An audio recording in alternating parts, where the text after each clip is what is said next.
지선아 가치가 가도록 하겠습니다. 제가 시간 배분을 하면서 좀 갈게요. 지난번에 너무 그래가지고 지선아 가치가 조 대표 어디가까지 이어지게 됩니다.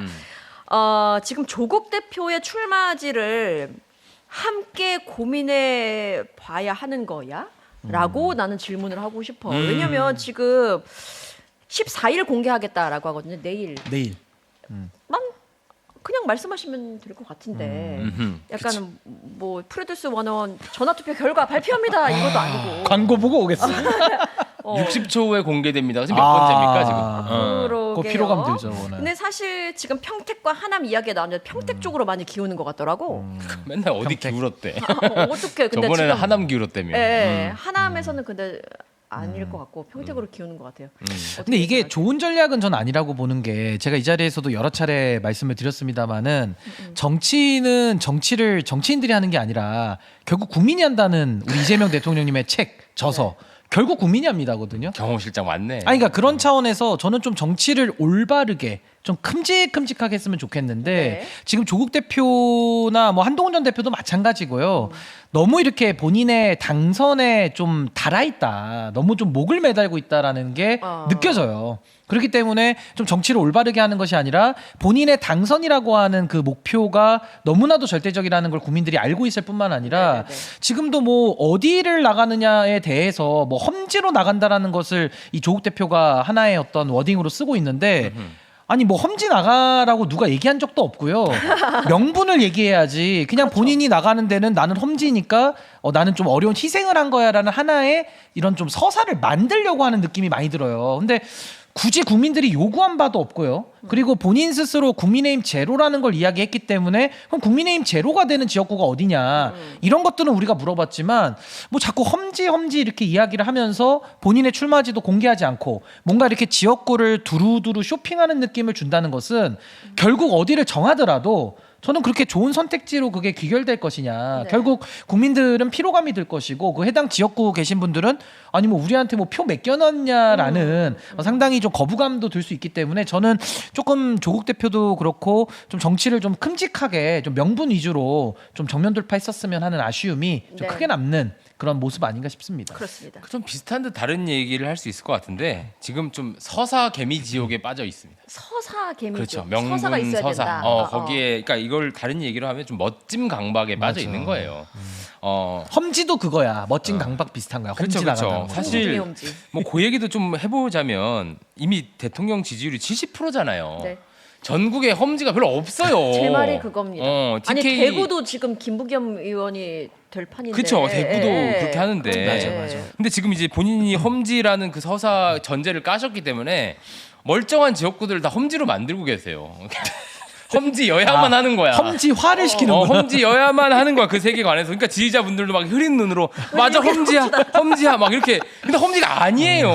험지가 아닌 거 분석해보면 금방 물론 나오는데. 추미애 후보가 그때 어렵게 되긴 했지. 그건 그때랑 그치, 지금은 다르잖아. 그때랑 지금은 다르지. 그때랑 지금 예. 다르죠. 아니, 그러니까 뭐 그렇게 치면 네. 예전에 한 10년 전에 험지였던 데가 대부분이에요. 뭐 10년 전까지도 갑니까? 민주당이 80석 할 때는요. 예. 그죠. 다 험지였어요. 기준을 어떻게 두느냐에 따라서. 그럼요. 지금이 중요합니다. 지금. 맞습니다. 그래서 험지여야만 하면 이제 지지자분들도 조국 대표 지지자분들도 있습니다. 전국에 한 1, 2% 정도 계시기 때문에 그분들 입장에서 참 힘든 겁니다. 험지가 아닌데 험지라고 믿어야 되는. 알랄랄랄랄라 막 험지 지지지 막 이렇게 된다고 말이에요. 그래서 지금 평택을 얘기하셨는데 거기도 그 신규모 새로 유입된 그 젊은 층이 많아서 험지도 아니게 됐어요. 예전만큼. 류 이재명 때문에 다 구도가 바뀌고 있거든요. 지금. 그럼 그렇기 때문에 저는 이렇게 생각합니다. 너무 그 강박에 빠질 필요도 없고 저는 오히려 권력 의지를 심플하게 보여주시는 것도 나쁘지 않아요. 그냥 난 내가 만들고 싶은 세상은 이런 것이고 난 여기 나간다. 제가 오늘 아침에 또 그 얘기 했는데 사실 이재명 대통령이 개항을 나간 거요. 그 명분상으로 그림 그렇게 아름답지 않았어요. 그때 그런데 비판도 있었었죠. 엄청 예, 비판 예. 받았고요. 당시에는 그 국회의원이 되어서 어떤 검찰과의 어떤 그것도 방어막 쳐야 되고 했기 때문에 나간 건데 그렇게 해야 되는 거예요.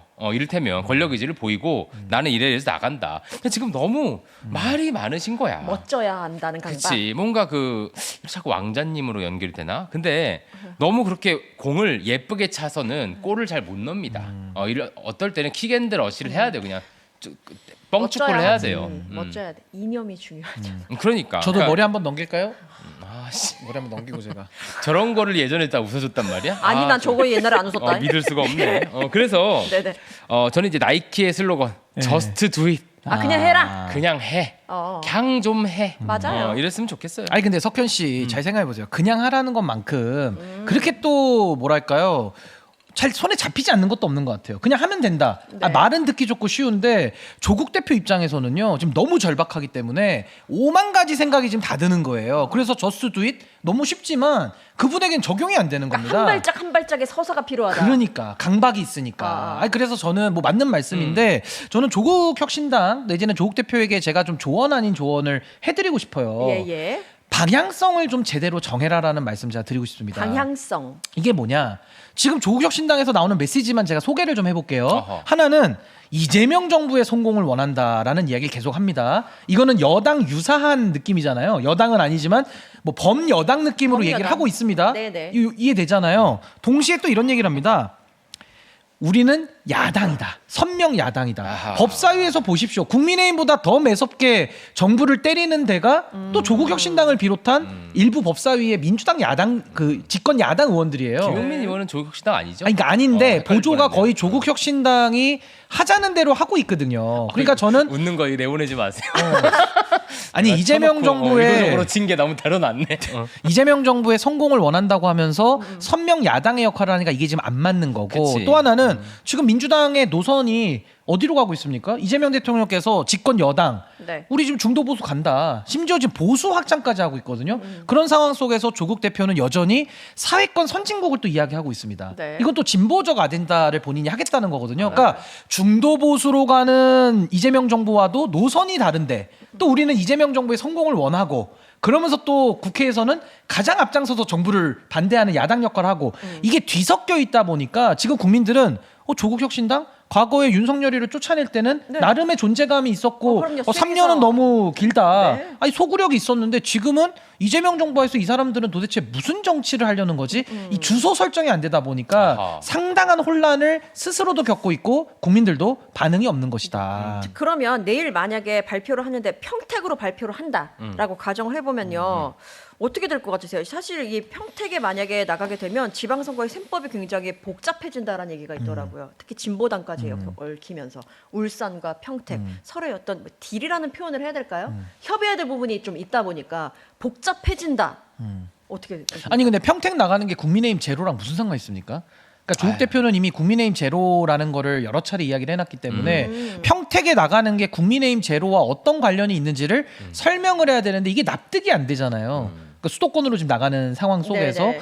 그리고 또 하나가 이제 지금 평택에서는 국민의힘은 유이동 후보가 아마 될 것 같거든요. 근데 유이동 후보가 이렇게 만만한 사람이 아닙니다. 그러니까 평택에서 3선을 또 했고 상당히 좀 내구성이 있는 정치인이긴 하기 그럼요. 때문에 물론 당의 그 소위 말해서 간판은 너무 안 좋지만 이 후보 경쟁력 차원에서는 유이동 전 의원이 나름의 그래도 경쟁력을 발휘할 거기 때문에 저는 만약에 조국 대표가 평택 나가잖아요. 저는 그냥 민주당이 될 가능성이 제일 높다고 보고요. 그러니까 예. 조국 대표 3등할 가능성이 매우 높고 네. 만약에 조국 대표가 선전을 한다. 그럼 어떤 일이 발생하느냐? 유이동 후보 당선에 일조할 수가 있어요. 그러니까 이거는 뭐 국민의힘 제로가 아니라 오히려 국민의힘을 플러스 시켜주는 일을 본인이 하는 게 될 수 있기 때문에 저는 뭐 어디로 결정할지는 좀 봐야 되겠습니다만은 평택에 가든 어디에 가든 전 조국 대표의 미래가 그렇게 밝진 않아 보인다. 아하, 저는 밝을 수도 있다는 도발적인 얘기를 해보겠습니다. 김어준 총수식 후각적 문제 제기. 냄새가 난다.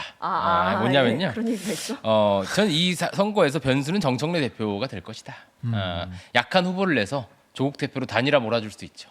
근데 그거는 그거는 정말 상상하기가 전쟁이잖아. 어려운 일이잖아. 그렇게 그건 되면 전쟁이잖아, 사실 진짜. 당에 대한 어떻게 보면 뭐 배임 같은 건데 사실은 그러면 이제 인규가 또 박차고 나와가지고 뛰어 나갈 텐데. 상상하기가 참 어려워. 저는 그 그림까지도 볼 수도 있다라는. 예를 들면 누구요? 아니 그러니까 어쨌든 그 완전 단일화 신이 당할. 되어가지고. 왜냐면 또 전략 공천을 한다라는 그죠, 얘기 다 때문에. 전략 공천이기 때문에 뭐 이렇게 그 지역에 꼭 안 있어도 어쨌든 전략 공천 아무나 내보낼 수 있는 거니까. 그리고 저는- 정청래 대표는 그러니까 재보선 전 지역을 공천을 하겠다, 안 내보내는 데가 없게 하겠다라고도 발표를 했잖아요. 그럼요. 근데 이제 결과적으로 이런 것도 있습니다. 그런 어떤 당대당 단일화도 있고 유권자 단일화라는 것도 있어요. 이를테면 그건 이제 형식적 단일화가 없어도 그냥 유권자들이 어느 한쪽으로 몰아주는 겁니다. 그렇게 될 가능성도 있죠. 그렇게 되려면 약한 후보를 내야 되는. 그러니까 만약에 좀 이름 있는 후보가 간다. 이를테면 뭐 송영길 대표가 간다. 이러면 조국 대표로 단일화 안 되겠죠. 그런데 누구? 뭐 이런 홍길동을 보낸다. 그렇죠. 예를 길동이를 들어. 보내거나 뭐 철수나 영희를 보내면 사실 단일화가 그렇게 될 수도 있죠. 그런 그림도 저는 염두에 둘 것 같아요. 왜냐하면 최근에 그 장성철 소장이 그 하남 뭐 민주당과 논의 중 뭐 이런 거 무공천 예. 그때 이제 박지원 의원님이나 또 김영진 의원 이런 분들이 갑자기 거들면서 나섰어요. 그러니까 거기에 왜 배려라는 단어가 들어가는지 저는 뭐 잘 양보 모르겠어요. 배려 네. 느낌을 얘기를 뭐, 하던데. 뭐, 빚졌어요? 약자, 농약자예요?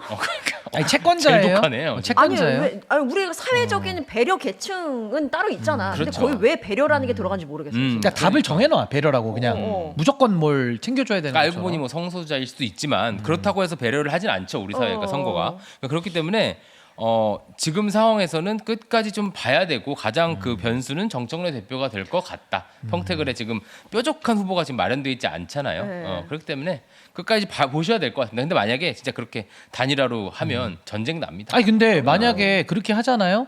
이거는 조국 대표에게 합당을 못 해준 그 미안함을 갖다가 갚아주는 거랑 똑같거든요. 그러니까 합당의 시즌 2거든요. 그러니까 그렇게 되면 그때 당시에도 합당을 정청래 당 대표가 주도했는데도 막혔습니다. 당 대표가 주도해도 막힌 거예요. 네네네. 심지어 뭐 당시에 김어준 씨나 뭐 유시민 전 장관님도 나와서 여론전에 총동원 됐는데도 졌거든요. 그러니까 저는 만약에 조국 대표에게 양보하는 그림을 우리 이석현 평론가님의 하나의 이거는 예상이지만 그렇게 한다고 하면 이거는 뭐 거의 전면전에 들어가는 거라서 전 정청래 대표가 감히 그런 생각까지 할 수가 있을까 한번 그거는 좀 지켜봐야 될 것 같습니다.